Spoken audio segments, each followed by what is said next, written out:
Well, our next presentation is going to be a panel, and leading our panel is Glen Lord, one of our great friends, and he is the co-creator of Walking Through Grief. He has the Grief Toolbox, and also he has been president of the board of the Compassionate Friends. And Heidi and I have known Glen for years, and he and his wife Tanya are some of our besties. So he's going to do a panel on parent loss panel. Thank you, Glen, and it's so good to see you today. So I have two members of my panel, and first one I want to introduce is Dr. Jill Harrington, a licensed clinical social worker and a bereaved adult daughter who suffered the loss of both of her parents in 2015 and 2016 to back-to-back life-limiting illnesses. In 2021, she was the lead creator and editor of the creative textbook using modern-day superhero narratives to teach the principles and concepts of thanatology and to provide support to the bereaved. Superhero Grief, The Transformative Power of Loss, published by Routledge and co-edited by Dr. Robert Niemeyer. And by the way, Glen, I have a chapter in there. I know, she told me. Congratulations. Yeah, I'm proud of it. It's an awesome book. It's in the wake of loss of both of her adult children's restorytelling journey of love. So thank you. And my other participant is Reverend Al Johnson. And Al is married to Vicki Johnson. Together they have three children, two alive, Hannah, Ben,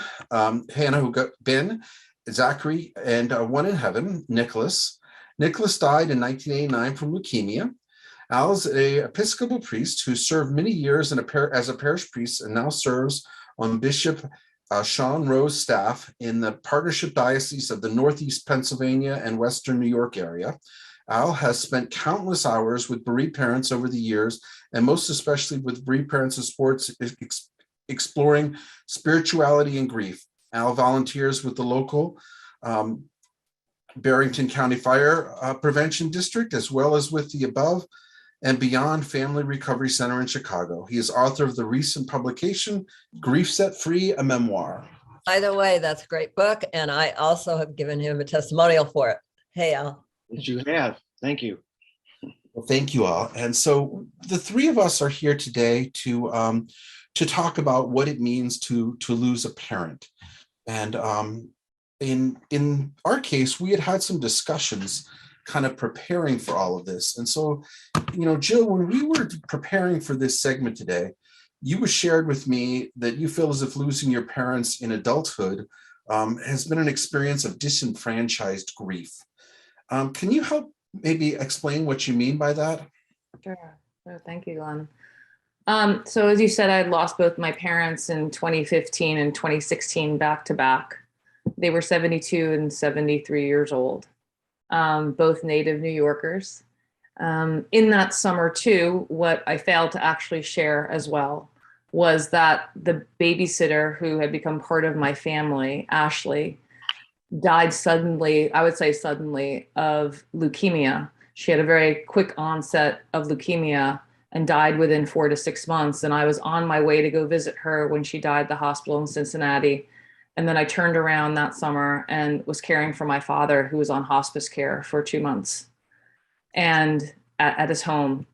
I say that being a bereaved child in adulthood comes with a lot of disenfranchised statements. It's almost like the invalidation starts, just a couple of weeks after your parents have died. I mean, to me, I still feel like a child has lost your parents. Now, granted, I am in this world without them. It feels sometimes really foreign at times. I just came back from New York, where I was born and raised. And every time I look at the skyline driving into the city and to Long Island, instead of it bringing a sense of joy to me, I feel an immense sense of sadness. I have sadness for the fact that, I passed Rockaway Beach where my father lived. My parents had been divorced, and this is a whole nother webinar, but then they got back together later on in life. And so they had this beautiful kind of reconciliation. They're buried right next to each other at Holyrood in Old Westbury, New York, or in Westbury, New York. But, it started several weeks or months right after, where people are trying to kind of say, you're an adult, you've had your parents your whole life. So, pick up your bootstraps and kind of march on. And it starts with the at least statements. People often say to me, well, at least you didn't lose a child. How do you know that? How do you know maybe I didn't have another kind of loss? Maybe I lost a child as a miscarriage. At least you didn't lose them at a younger age. At least you didn't lose them suddenly. And so all these kind of invalidating statements start sort of right away, because you're supposed to lose your parents. And we know that. We know that as we age and as we live longer, as T'Challa says, as the Black Panther says to his young son, T'Challa, on the ancestral plane in the movie Black Panther, when he says, I'm not ready to be without you, his father's response was, a man who has not prepared his children for his own death has failed as a father. And I feel like my parents did prepare me for their deaths, but it was really, really hard to lose them back to back. And, people kind of go on with their lives several ways. We know that happens after death. But, the death of my parents, was it a cataclysmic event in my life? Did it bring me down to my so broken open that I couldn't pull myself up? No, but it was a very seismic event in my life. I've lost a whole piece, not only of my own identity and my family and the two people I really loved and had a close relationship with. My parents stepped in. I had almost a cataclysmic event in my early 30s when I was widowed suddenly with two children, a 10-year-old and a 6-year-old who has autism. And if anyone's lost a spouse or a partner, or has had to raise children by themselves in a younger year, your parents sometimes, not always, because our attachment to people, we know grief and attachment are intertwined. And some people don't have a close relationship with their parents. Some people don't have a close relationship with their child. Some people have closer relationships with our friends. But we know that it's kind of axiomatic. It's double-edged, that love and pain coexist when you love somebody. The loss that you feel there, that pain is telling you about the love and where it has nowhere to go, but you're in a sense fortunate to have it. So those kind of statements sort of start, and then all these secondary losses, like, who am I now? Am I still a daughter? The holidays for me changed drastically. I spent every Christmas Eve with my mother. So, also the person who loved and nurtured me. There hasn't been anyone that sort of has stepped in. And for my children, they became even closer to my parents. And they lost not only a babysitter figure who was like an older sister to them, but both sets of grandparents within a year. And I just remember feeling so heavy. I couldn't get out. I couldn't really process or negotiate or learn or be in this dual process, because I was just shifting from one parent to the other. And I know people sometimes say, at least you were there to help them through their deaths and comfort them. And I do believe that is an opportunity for us to say things and be in the presence of people when they die naturally. But death is ugly. It's ugly. And it has its own horrors that come with it and helplessness. And so on the flip side of that, because I'm expected to lose my parents and I'm expected to go into adulthood, it doesn't necessarily take away the feelings that I feel like a child at times who's lost a parent. And as you go on, it's not as if people, Mother's Day, it is such a sad day for me, and Father's Day. People don't reach out to me and say, or one person just to say, hey, how you doing? How's Mother's Day for you? So I feel like losing your parents in adulthood comes with this expectation that it's supposed to happen, but you're not supposed to, in a way, feel like a child who has lost a parent. Yeah, I think that's very, very true.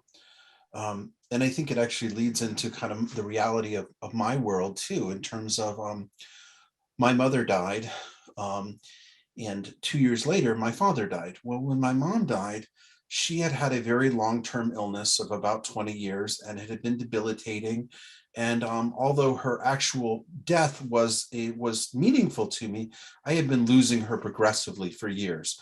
And in many ways, her death was one of the easier close deaths to me, because we had said our goodbyes, and I was ready for her to go, and she was ready to go. And not that I don't miss her and love her and everything else, but she was in such pain, and the world was just really a bad place for her. However, when my father died 2 years later, it was very complicated for me. He died 1 week after my sister died. He died on the night of her funeral. And so it's hard for me to even separate out the two. However, when my father died, it wasn't expected. He was 71 years old.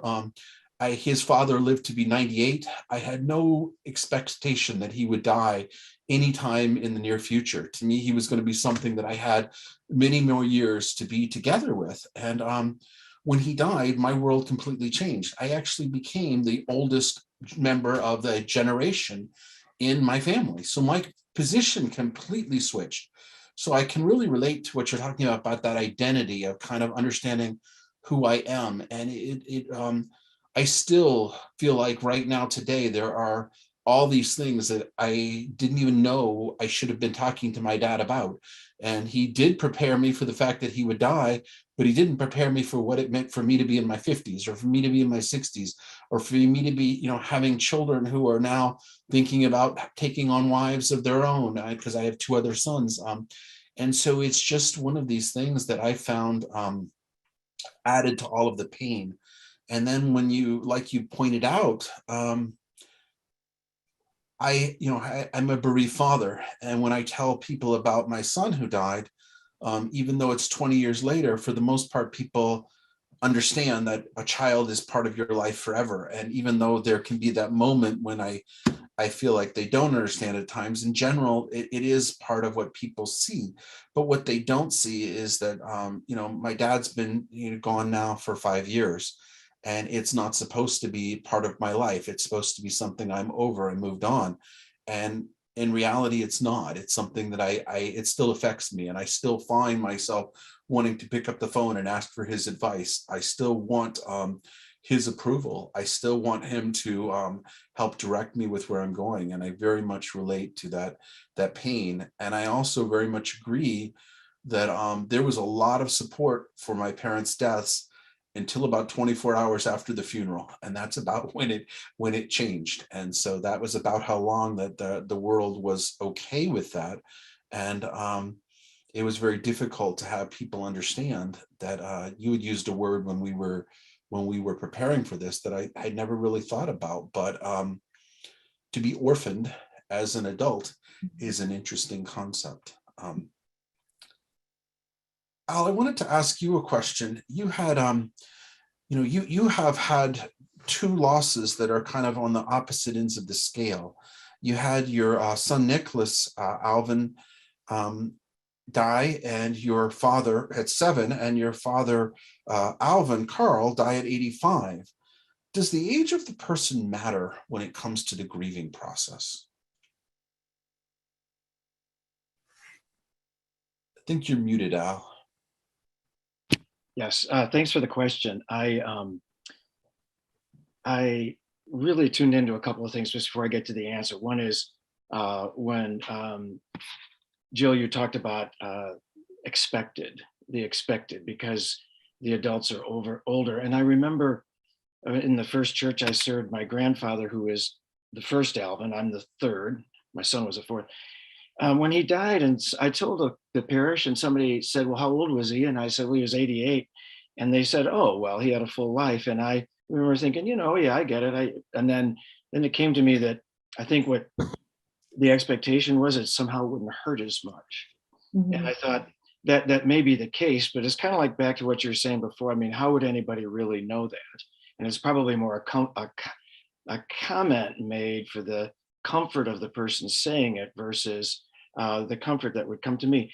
And then, Glenn, when you were talking about not only both to talk about being an orphan, but also about wanting to ask questions of my dad, and how very true that is. And so I do miss that sometimes. And although I might, in my own mind, write the question, and then write the answer that he might give. Boy, there's so many things now in my 60s. I wish he might not have been here anyway, but it would have been nice to be able to ask him in person versus later. So my dad died in 2005, and he was 85, and although he was older, it was unexpected. And my son died in 1989. And I'd have to say realistically that was expected. And at that time, kind of capturing a little bit what you said, Jill, people said, well, there's nothing worse in the world than the pain of the death of a child. And being in the midst of that pain, when those statements were being made, it's like, oh, absolutely, there can't be anything worse. But over time, I've come to realize that we have a tendency to make just about everything in America competitive, and we can even make pain experience competitive. And so I thought, well, who's to say? Somebody came in to see me shortly after he died and talked about their dog dying, and I thought, well, you know what? I don't get that. Well, years later, it's like, who am I to judge whose person's pain is worse or not? So we all have the experiences, we all have pain, and it's more important that I understand my own experience of pain, and also take the time to understand what somebody else's is. So what I experienced when one died, and then the son died, and then the father died, was I experienced a profound sense of being alone.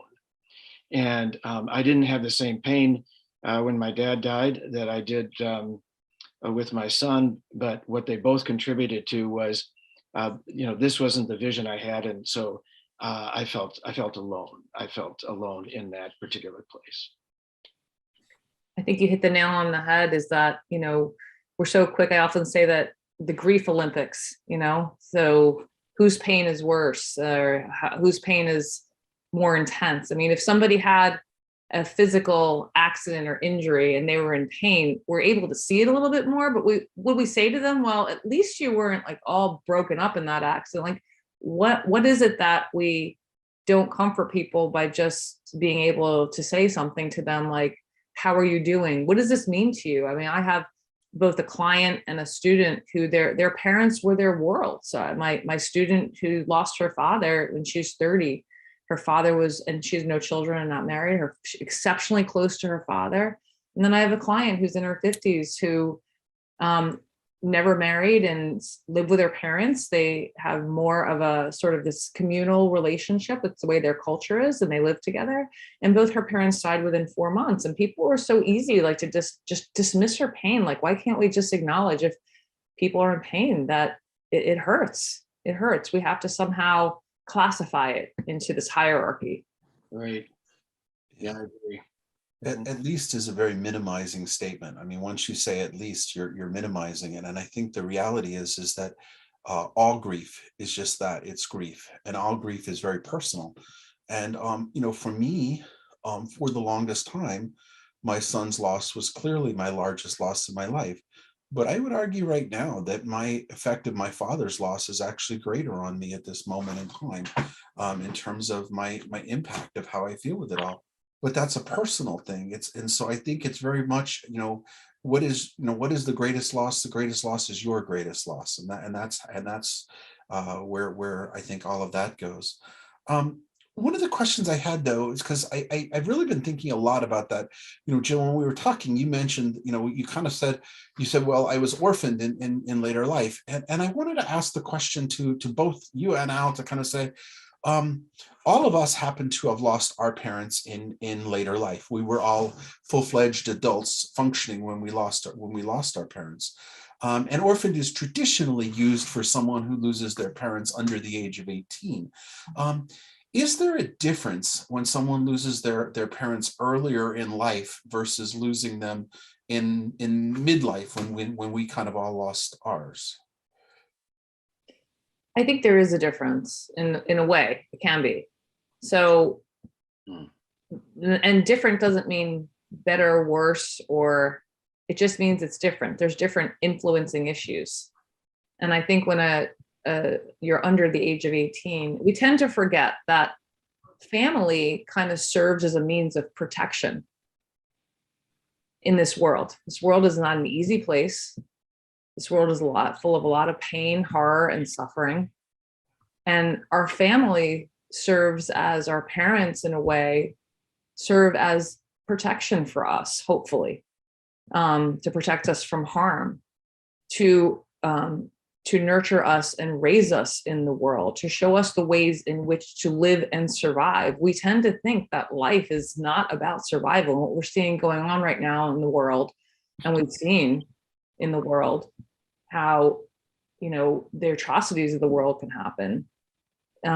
I think a child that loses a parent at a young age, and I could speak of it as someone who's raised children, that parents help us form not only an identity, but serve in a way to, and again, I want to caveat this with everybody's relationship with everyone in their life, whether it's kin or friends, is different. Some are more meaningful to others and some less meaningful. But I'm talking about, fairly good relationships with parents, and parents serve as under that role of educator, protector, trainer, and to kind of help a child leap out into the world. So I felt I had all those tools by the time I was 45 years old, and I had that guidance and that protection from my parents.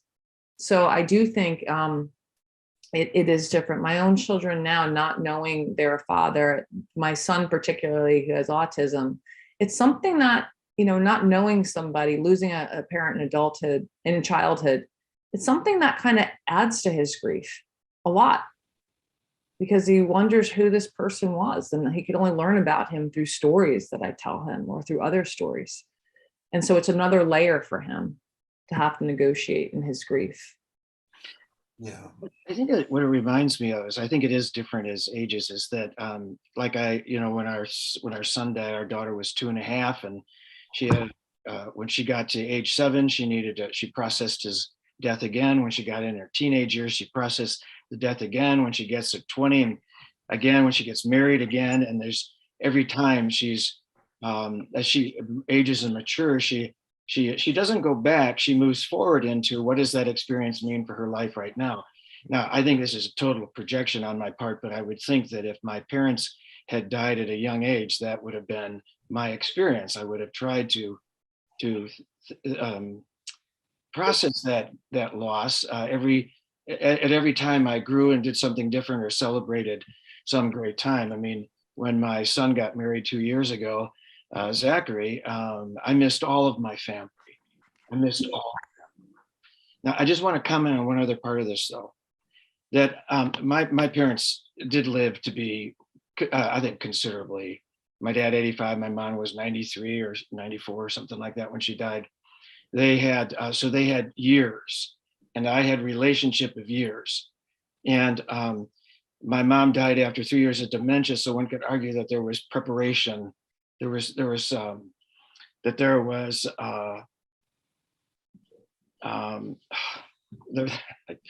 has happened to me more and more at 68 about my memory, but that there was more and more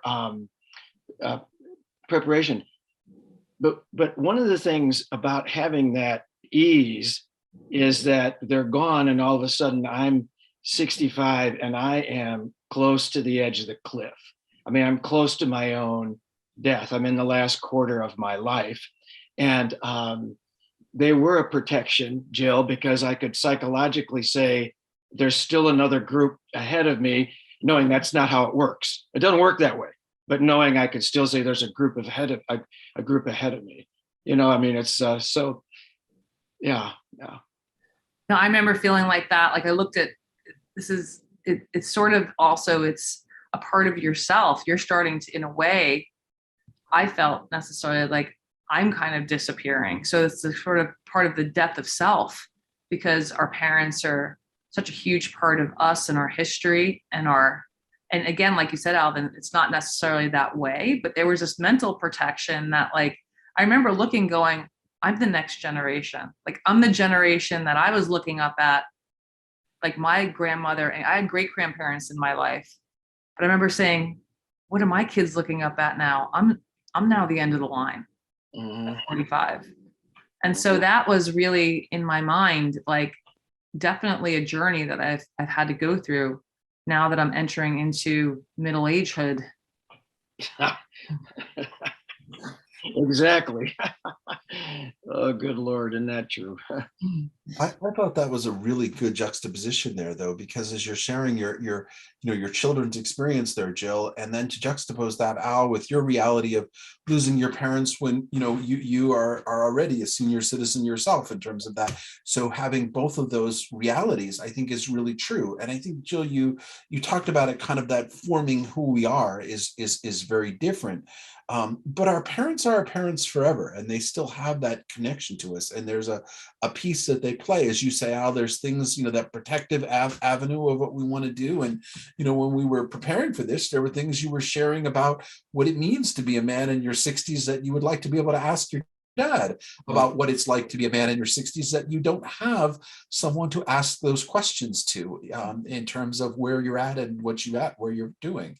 I'd also say, though, that time, I agree with that. And I also say that time also has given me the opportunity to integrate some beautiful things about my parents that might have been too clouded before. For instance, my parents were the second generation that were very, very influential in the development of our faith life as a family. My grandparents and my parents. And while my dad was struggling to sort out the pain in his own life, he would read his favorite psalm every morning and pray every morning, trying to sort his own life out. And I've come to think about that and appreciate that. And on my wife's side, my mother-in-law and my dad died a week apart. And on my mother-in-law used to say, about kids, if you think it gets easier when they get older, you got another thing coming. I didn't think she knew what she was talking about. Now with 2 kids in their 30s, she is a genius. And it is fun to remember her that way.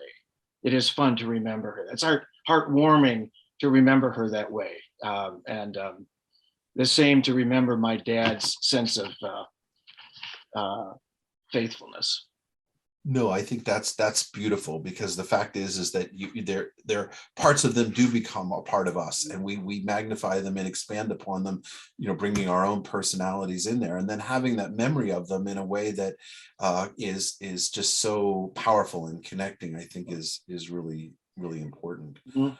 Yeah, I know for me that, my parents instilled a huge sense of duty, and they came from immigrant families into New York, one from Ireland, one from Italy. They were hardworking. And so this duty to carry on, my responsibility, I lean on those strengths of my parents. And even though it was very, very heavy for about 2 to 3 years, because I had one after the other, and there was some relief. My mom was very ill with lung disease and it was horrible. My dad had cancer. There was some relief after they died, and there was some preparedness.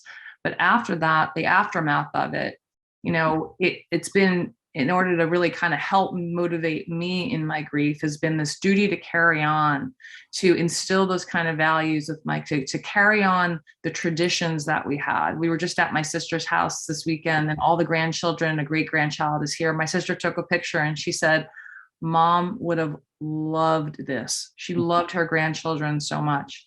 So I feel that responsibility to kind of move it forward in a way with strength and hope, and courage to put one step forward after loss, to relearn your world, to still try to find hope in the world after, even though it's natural that we're all going to die and lose somebody, it's still the most painful thing that we go through. And I don't think it's ever okay when we love somebody for them to die. So to try to instill that sense of strength, and I feel that connection with my parents. I often say I hear my mom's voice when I'm doing my hair, like, are you sure you're going to wear your hair like that? So that continuing bond, I call it that guilty continuing bond, like I got to fix my hair. But that leaning on that relationship that I know in my parents instilled in me, this really deep relationship. And it wasn't always happy and everything else. We had some things we negotiated over the years, but that relationship is so powerful to me. And I reconstructed that and poured it into my work on my book, but it is what propels me forward. Their love and their strength and their guidance and our relationship is what propels me forward. Well, thank you. We have about 3 minutes left, and so we have a giant topic of loss of a parent. So I just want to give each of you just a minute to kind of, if you have any kind of closing thoughts you'd like to give on, this topic that we've tried to cover, but in a very brief moment in time. So Al, if you'd take about a minute and just share any closing thoughts you might have. This is going back to something that Jill said early on, but it just really had an impact on me. And that is, I phrase it as the post 24-hour companion. Maybe it was you, Glenn, that said it, but I'm just taking a moment to think about and be grateful for those people who stayed beyond 24 hours, metaphorically and realistically, and the angels that they became. And there weren't many. There weren't many with my parent. They're more with our son than there was with my parents. But we're not talking, we're not talking a baker's dozen here. We're talking a handful of people. And you just made me think about them, Jill. You just made me think about them and my gratitude for those who stuck in there with us without being asked. They just showed up and made themselves available. So that's all I wanted to add. Thanks, Glenn. And Jill, if you take about a minute and kind of do the same. And I have those superheroes in my life. That's why I wrote in my book, I wrote the very last chapter, finding superheroes, super and heroes all around us. Because when you're grieving, you could see all the darkness and everything, but sometimes there's beautiful things around you. People kind of step out of the shadows. I remember, retitling my father's motorcycle that I inherited. And the lady at the DMV, she saw I was struggling and everything else. And she saw I was kind of, just trying to, I was really confused. And she saw I was retitling my dad's deceased motorcycle. And she said to me, the first thing she said to me, this was a year after he died, "I'm so sorry for your loss." And to me, that was stunning. It was amazing. Mm-hmm. And so, whether it's acknowledging, Mother's Day is hard for me. If you know someone that's lost a mother, just send them a little note, send them a card, acknowledge their loss. Even if they've lost even if they've lost their parents in adulthood, we still hurt on those days, those days of loss reminders for us. So just be a little.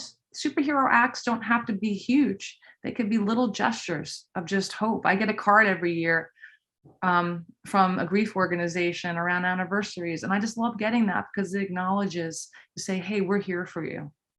Thank you. And we're going to hand this back off to Heidi and Gloria to keep the conference going. But the final thought I want to leave everyone with is all loss is just that. It's very powerful and it's very impactful. And if you are struggling with the loss of your parent, honor and respect that loss. And it is real. And the world may not honor and respect it for you, but there are people who do. And we're here with you.